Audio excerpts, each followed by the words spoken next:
Hello, I'm Erdem from UVision. In this video I will solve an algebraic example about node analysis. The first step of the node analysis is to choose a ground node. And it's obvious that this node should be a ground node. I'm connecting a ground to this.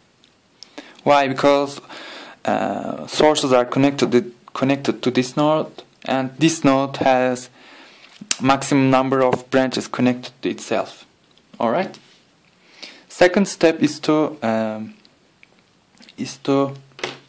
assign unknown node voltages. The first node I notice is this node. We actually know the voltage of this node, and that is we are increasing our voltage from ground to this node A, and that is 10 volts. Alright? Second node is this node.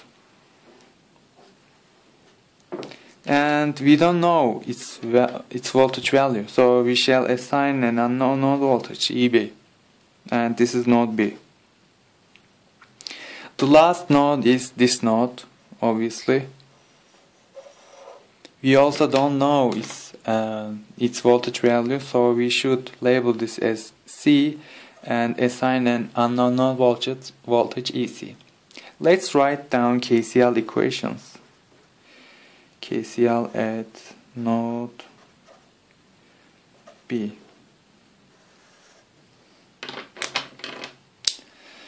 Two currents are related to node B, and that is current through 4 ohm resistor and current through 8 ohm resistor. We don't know their directions, and we are assuming both currents are away from node B. So in this with this assumption we write voltage across 4 ohm resistor as EB minus 10, and we will divide this by 4 to find current value, and voltage across 8 ohm resistor as EB minus EC, we will divide this by 8 to find current value, and we are equating this to a 0. Now we will write KCL equation at node A. Hey, of course I won't write KCL at node A, because why? We know the voltage value of node A. We don't need to write KCL equation at node A, because in node analysis our purpose is to find the voltage of the node. So we know the voltage of the node A. Why should we write a KCL equation at node A, right? So you won't write, of course. KCL at node C. KCL at node C. Three currents are related to node C. First one is current through 8 ohm resistor, and we don't know its direction. We are assuming that this current is away from node C. In this case, voltage across 8 ohm resistor is EC minus EB over 8, and 15 amperes current is away from node C, so that is plus 15. And we don't know current through 4 ohm resistor. We should assume that is away from node C, and this means that is upward. In this case, voltage across 4 ohm resistor is EC minus 0 over 4. If we divide it by 4, we find the current value, and this is all equal to 0. Alright, we should rearrange the equations, and we should find the unknowns. I'm multiplying every term by 8 in this equation. This means that 2EB minus 20 plus EB minus EC is equal to 0. And in this equation I am also multiplying every term by 8. EC minus EB plus 120 plus 2EC is equal to 0. Right? Let me rearrange the first equation. we have 3 EV minus EC, send constant to the other side, and you get 20. You have minus EB here, minus EB, and you have 3 EC here, right? And send 120 to the other side, you get minus 120. Alright, I will multiply this by 3, and I'm summing them up. Okay, in the left hand side we have 8 EC. We have 8 EC, and on the right hand side we have minus 340. And we need a calculator. Actually we don't need, but I will use. When you divide 340 by 8, what you get is 42.5. So EC is minus 42.5 volts. We found EC. And in this equation,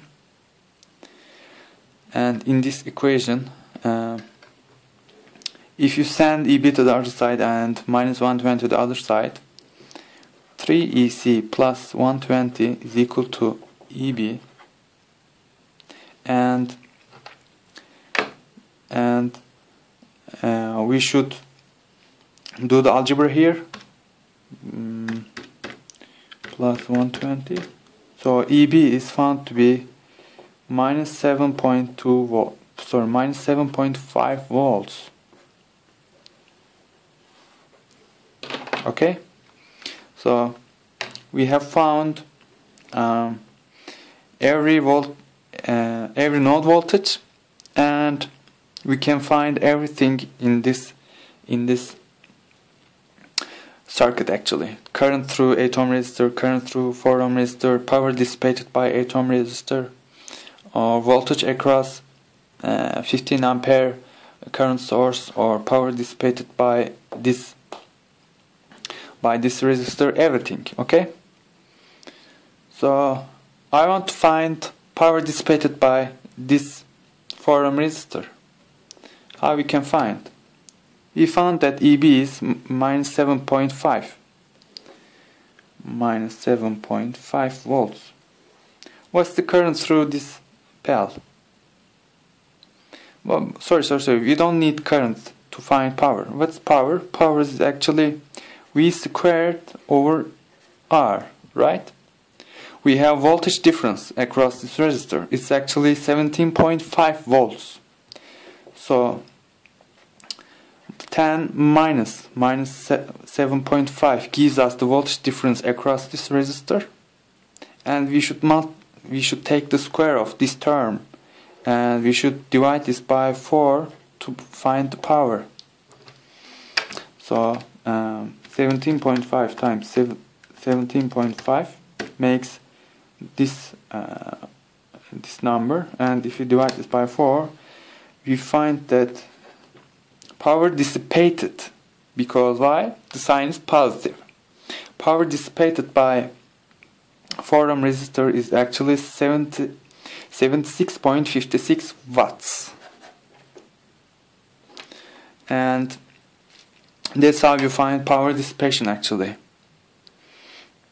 Let's find power dissipated or power delivered by this source.